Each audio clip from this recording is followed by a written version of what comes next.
The truth is, I haven't loved you in years, and I can't ignore it anymore. I didn't realize how fragile a marriage could be until it broke without a single sound. There was no shouting. No doors were slammed. Just one sentence, delivered with a chilling calmness, like a boundary being drawn by someone who had already left the relationship in their heart. I'd come home earlier than usual that evening. It wasn't to check on her or to surprise her. For the first time in a long time, I just felt good. A project I'd poured months of my life into had finally closed successfully, and I wanted to share that feeling of victory with the person I still believed was my partner. She was sitting on the couch, her face lit by the glow of her phone, the television murmuring ignored in the background. I walked toward her, my arms instinctively opening for that small, familiar hug we used to share every evening. It was never anything dramatic, just a quiet reminder that we still belonged to each other. But this time she stepped back.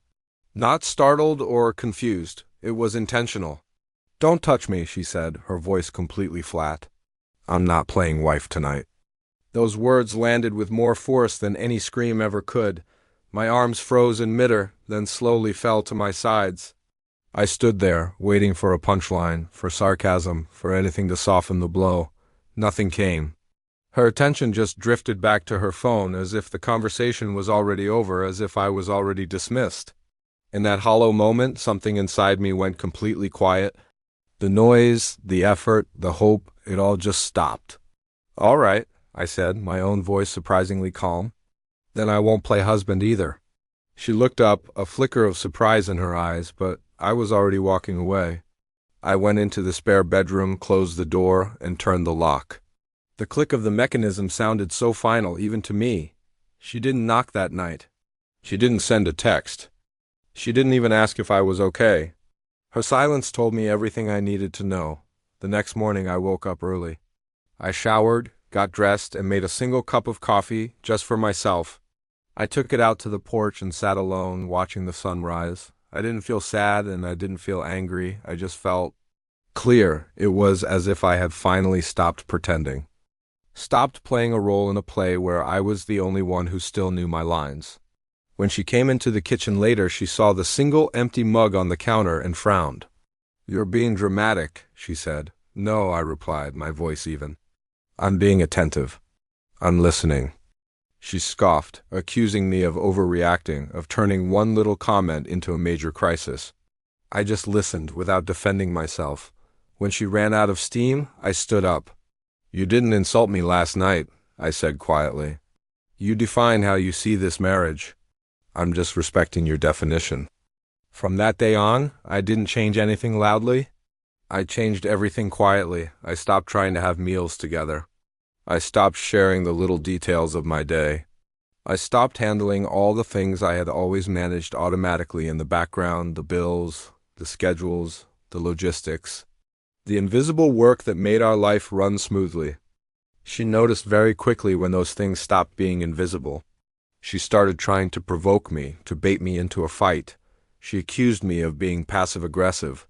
She even said my silence was a form of emotional abuse. I didn't engage. Because silence isn't abuse when it's self-preservation, it's a shield. After a few more days, I could hear the panic starting to creep into her voice. She'd leave a bottle of my favorite wine on the counter. She'd try to start casual conversations, bring up old inside jokes. I would just decline gently, neutrally, without any hostility. I wasn't trying to punish her, I was simply withdrawing access. I was closing a door she had already locked from her side.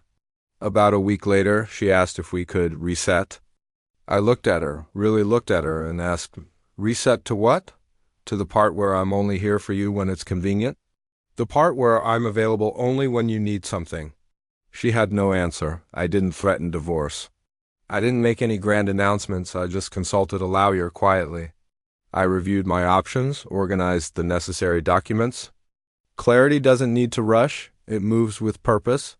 When I finally told her I wanted to separate, it wasn't a dramatic scene. She cried. Then she accused me of being cruel. Then she begged. Then she blamed her behavior on stress, hormones, exhaustion, everything except the truth. I listened to it all, but the words didn't move me anymore.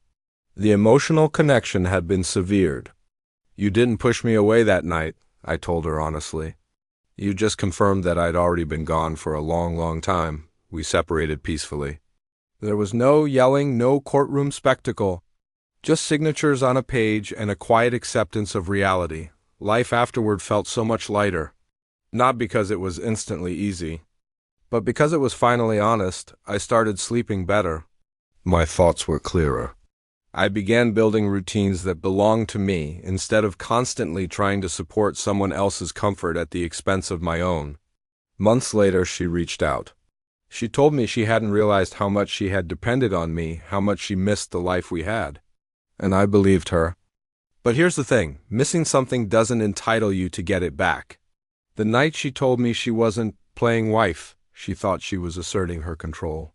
What she really did was shatter the last illusion I was desperately holding on to. She handed me the truth. Some endings don't arrive with a storm. They don't come with chaos and wreckage.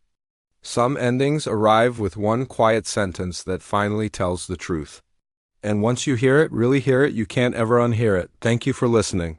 If this story resonated with you, consider subscribing for more reflections on life and relationships.